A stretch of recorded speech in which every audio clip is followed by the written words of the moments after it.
Hello friends, आज का हमारा टॉपिक है drift velocity and relaxation time. अब drift velocity and relaxation time हमें कहाँ से मिलता है, अब हम वो देखते हैं। अगर हम इलेक्ट्रॉन्स का यानी कि चार्जेस का फ्लो समझने जाते हैं तो उसको कैसे हम लोग रिप्रेजेंट करेंगे और उसमें क्या बदलाव आते हैं वो हमें यहाँ पे देखना है कंडक्टर के अंदर। तो अपना टॉपिक चलिए कंटिन्यू करते हैं।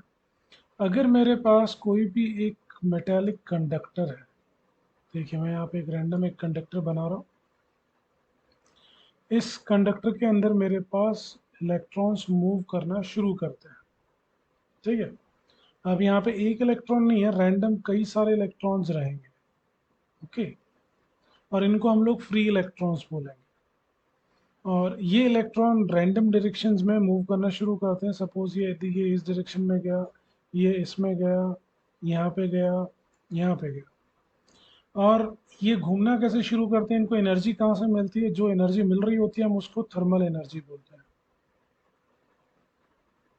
Thermal energy. अब ये थर्मल एनर्जी कैसे मिलेगी, बिकॉज हमारे रूम टेम्परेचर पे हमने उसको रखा हुआ है। तो हम रूम टेम्परेचर को 27 डिग्री सेल्सियस पे कंसिडर करते हैं। तो उसकी वजह से उसको कुछ एनर्जी मिलती है और वो मूव करना शुरू करते हैं। और उनकी जो एवरेज वेलोसिटी उस टाइम पे कंसिडर की जाती है, जो भी रूम टेम्परेचर पे मूव कर रहे होते हैं, तो वो आता है 10⁵ मीटर पर सेकेंड। ओके। अब हम यहाँ पे ये भी पता कर लेते हैं कि हमारे पास कितने इलेक्ट्रॉन्स होने चाहिए। अगर मैं एक रैंडमली एक क्यूब बनाता हूँ और उस क्यूब की लेंथ, हाइट, विड्थ सब कुछ अगर मैं 1 मीटर का रखता हूँ, तो सब कुछ 1 मीटर का रखने पर जो मेरे पास वहाँ पे नंबर ऑफ फ्री इलेक्ट्रॉन्स आएंगे उस क्यूब के अंदर, नंबर ऑफ फ्री इलेक्ट्रॉन्स वो कितने होंगे, 10⁻28। ओके। पर मीटर क्यूब। तो हमारे पास बहुत ही लार्ज अमाउंट में फ्री इलेक्ट्रॉन्स रहते हैं जो मूव करते हैं under the influence of thermal energy, और वो कंटिन्यूस कोलिजन करते रहते हैं। बट आफ्टर ऑल, एक लास्ट सेंटेंस में मैं ये कहूँगा कि जब वो रैंडमली मूव कर रहे होते हैं और हम उसका एवरेज निकालते हैं तो वेलोसिटी ज़ीरो आती है। रीज़न ये है, हमारे पास जो भी इक्वल नंबर है, अगर मेरे पास सपोज एक्स अमाउंट के इलेक्ट्रॉन्स इस डायरेक्शन में गए, ठीक है, तो वाई अमाउंट के एग्जैक्ट उससे अपोजिट में भी जाएंगे और वो एक दूसरे को कैंसल आउट कर देते हैं, तो ज़ीरो आता है। तो यहाँ पे सपोज मैंने 4 इलेक्ट्रॉन लिए हैं, तो उनकी मैं अगर यहाँ पे एवरेज वेलोसिटी निकालता हूँ, तो सपोज इनका नाम रखते हैं 1, 2, 3, 4।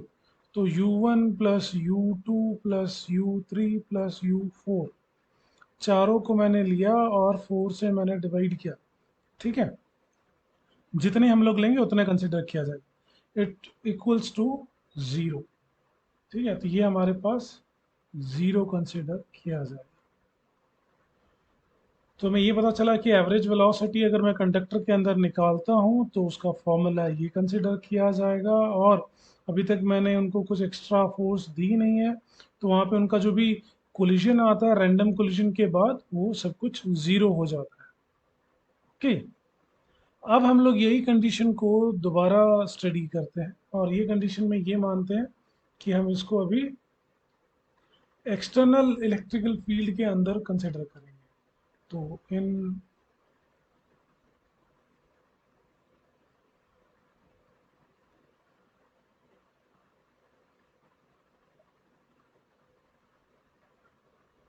अब इसके अंदर क्या चेंज आने चाहिए, हम अब उसकी बात करते हैं।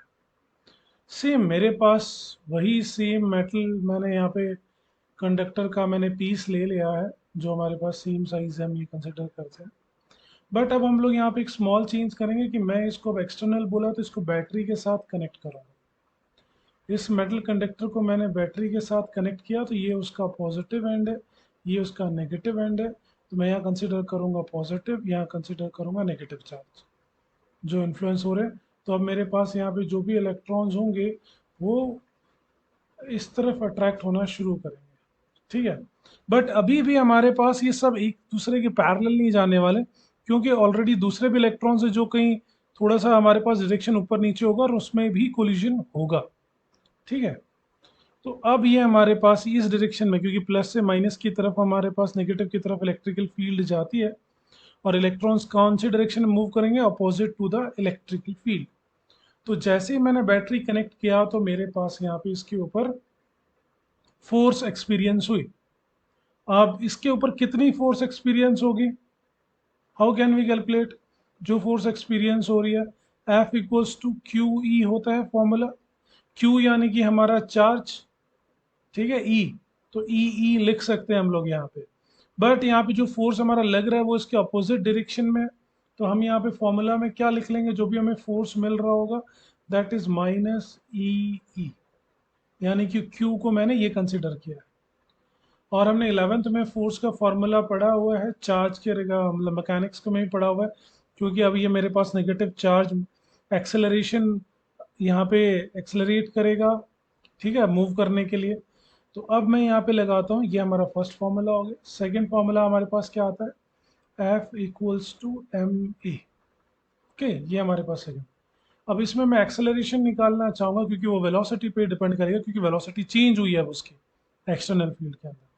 तो ये मेरे पास आ जाएगा एफ बाई एम, और एफ की वैल्यू हमारे पास फर्स्ट इक्वेशन में ऑलरेडी गिवन है, तो मैं उस फर्स्ट वाली इक्वेशन को यहाँ पे लिख लूँगा, उस एफ की वैल्यू को रिप्लेस करेंगे। तो ये क्या आ जाएगा, माइनस ई, एफ की वैल्यू चेंज कर दी मैंने यहाँ पे, ओके डन, और नीचे एम। तो ये मेरे पास एक्सेलरेशन आता है। ओके, अब इसी एक्सेलरेशन के दौरान जब ये एक्सेलरेशन कर रहा है, तो अब हम इसके अंदर का सिनेरियो समझने की कोशिश करते हैं कि अभी अंदर हो क्या रहा होगा।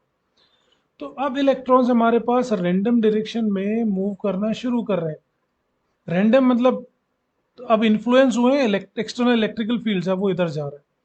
तो किसी कोई और इलेक्ट्रॉन है जो उधर से इधर आ रहा होगा और उनका कोलिजन होगा, ठीक है। तो ये कोलिजन होने से पहले इसके बीच में जो उसको एनर्जी यहाँ मिली, और यहाँ से यहाँ तक इसको ये जो डिस्टेंस ट्रेवल किया, तो इसमें इसको कुछ टाइम मिला, जिसको मैं टाउ टाइम बोल रहा हूँ। क्योंकि एक्चुअल में टाउ में रिप्रेजेंट करना चाहता हूँ, जो आगे हम लोग देखेंगे उसको भी हमने नाम दिया हुआ है, ऊपर लिखा हुआ है, विल सी टू इट। तो कुछ टाइम उसको मिला, तो जब वो यहाँ से निकला तो यहाँ कोलिजन हुआ। ओके, तो मैं यहाँ पे मान के चलता हूँ ये फर्स्ट वाला इलेक्ट्रॉन था, ये यहाँ गया, ये E2 के साथ कोलिजन हुआ और ये इस तरफ चला गया रिजल्टेंट, टकराने के बाद E1। तो अब मेरा E1 इलेक्ट्रॉन इस तरफ यहाँ पे जा रहा है। ओके, ये इसकी अब current situation.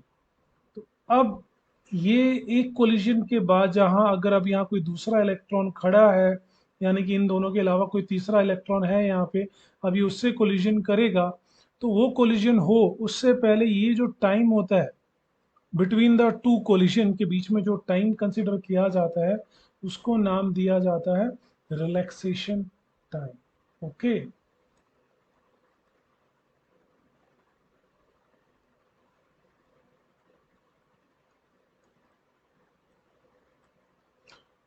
Okay, I hope आपको ये पता चला होगा। इसको हम लोग टाउ से डिनोट करेंगे, टाउ, ठीक है, जो हम टॉक के लिए यूज करते थे वो वाला टाउ। अब ये जैसे कि अगर मैं इसके लिए निकाल रहा हूँ तो इसको टाउ वन बोल दूंगा, टू के लिए निकाल रहा हूँ तो टाउ टू बोल दूंगा।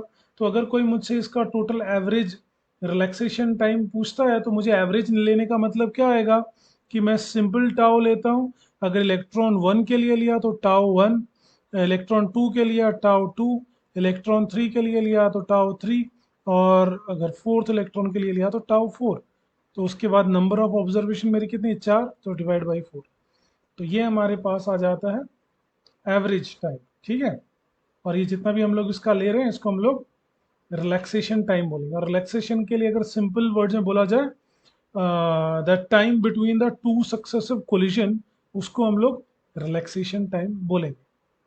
तो अब ये मेरा इस एक्सेलरेशन से मूव कर रहा है, और जब भी वो कोलिजन कर रहा है तो उसको बीच में यहाँ पे टाउ वन, ये टाउ टू, इस टू वाले के लिए, और हर एक के लिए कोलिजन के लिए हमें उसकी वैल्यू मिलती जा रही है। और जैसे ही एक्सटर्नल फील्ड के अंदर रखा तो उसकी वेलोसिटी तो इंक्रीज हुई, इनिशियल यू तो रही नहीं है, क्योंकि यू होती तो वो तो हमारा जीरो होता, ठीक है, इनिशियल तो जीरो था।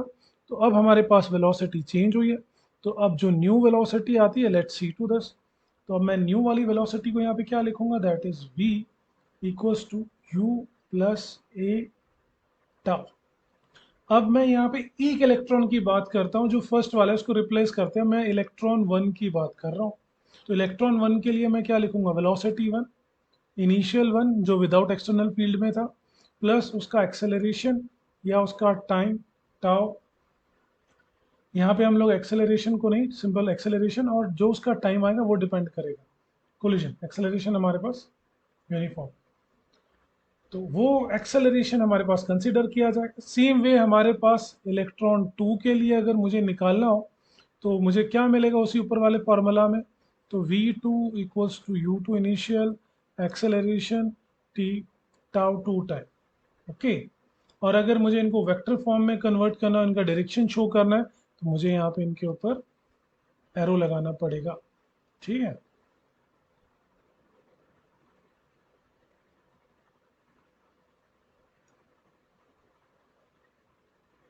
ये हमने एरो लगा दिया, इसके ऊपर भी एरो लगा लेते हैं, और यहाँ पे भी हमारे पास एरो तो रहेगा। ये कंसीडर किया जाता है हमारे पास रिलैक्सेशन टाइम। ओके, अब हमें उसकी वेलोसिटी निकालनी है। अब इसी फॉर्मूला को जनरलाइज करते हैं, मैं E1 E2 इलेक्ट्रॉन्स को नहीं रखा।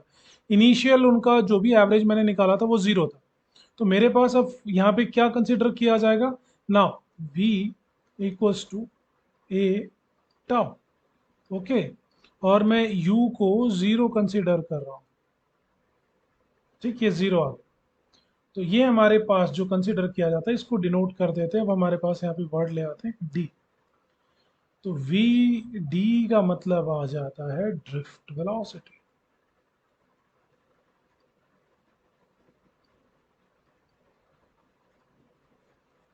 ओके, ये आ गया ड्रिफ्ट वेलोसिटी।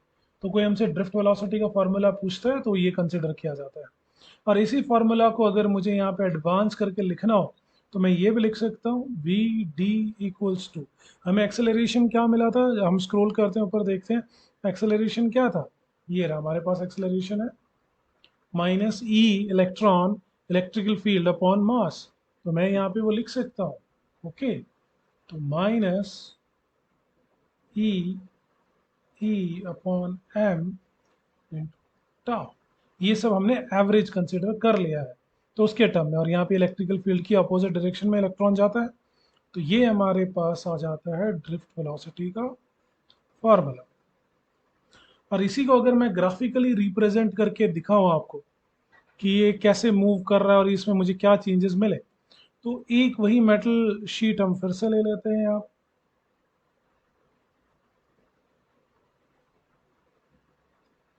ठीक है, ये मेरे पास मेटल है।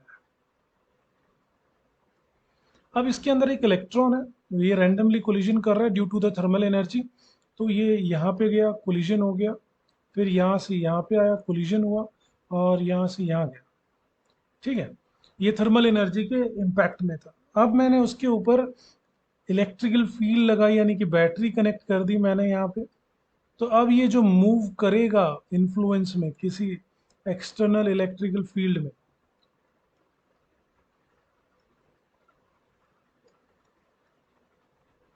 तो एक्सटर्नल इलेक्ट्रिकल फील्ड के अंदर ये मूव करता है, तो ये opposite to the direction acceleration में, देखो नेगेटिव पार्ट है यहाँ पे, तो ये इंपॉर्टेंट रोल प्ले करेगा। ओके, तो अब ये उससे अपोजिट डायरेक्शन में फ्लो कर रहा होगा, तो अब हमारे पास क्या कंसीडर किया जाएगा, तो इसके जो फ्रीली मूव कर रहा था उसमें इस एक्सटर्नल फील्ड का रोल प्ले किया जाता है, तो ये सेम पाथ नहीं होता है, तो ये अपनी ओरिजिनल पाथ को चेंज कर लेता है। ठीक है, तो अब अगर मैं इसको ओरिजिनल पाथ को चेंज करने के लिए बोलूँ तो अब ये थोड़ा सा यहाँ पे आ गया। ठीक है, यहाँ से अब ये थोड़ा यहाँ पे आ गया, अब ये यहाँ से थोड़ा यहाँ पे आ गया। तो सेम इलेक्ट्रॉन का अगर मैंने इन प्रेजेंस ऑफ इलेक्ट्रिकल फील्ड पता किया तो ये अलग पाथ हुआ। तो अब ये देखिए इन दोनों के जो एंडिंग पॉइंट्स हैं इनके बीच में कुछ डिफरेंस मिल रहा है, ये देखिए मैंने जो ये ग्रीन कलर से यहाँ पे ड्रॉ किया है, ये दिख रहा है आपको। तो ये जो चेंज आता है, ये जो शिफ्ट हुआ, ये एरो यहाँ से ये इस तरफ आ गया, इसको बोलते हैं ड्रिफ्ट। ठीक है, ये जो ओरिजिनल, तो इस वजह से हम इसको ड्रिफ्ट बोला, और जिस वेलोसिटी से चेंज हुआ इसलिए हम उसको ड्रिफ्ट वेलोसिटी बोलते हैं। ठीक है, तो आप यहाँ पे समझ सकते हैं हमारे पास ये जो ब्लैक कलर की लाइन है और ये रेड कलर की लाइन है, इन दोनों में क्या फर्क है। ये रेड कलर वाली हमारे पास in presence of electrical field है और ये एब्सेंस में है। तो यहाँ पे लिख देते हैं, कहीं बाद में आप इसका स्क्रीनशॉट लेना चाहें तो। यहाँ ये है absence of electrical field. Okay, तो आई होप आपको ये ड्रिफ्ट वेलोसिटी का समझ में आया होगा कि ड्रिफ्ट वेलोसिटी क्या है, रिलैक्सेशन टाइम क्या है। Okay, the time between the two successive collisions, और ई बाय एम क्यों लिया गया, क्यों हमने उस फोर्स को कन्वर्ट किया। Thank you.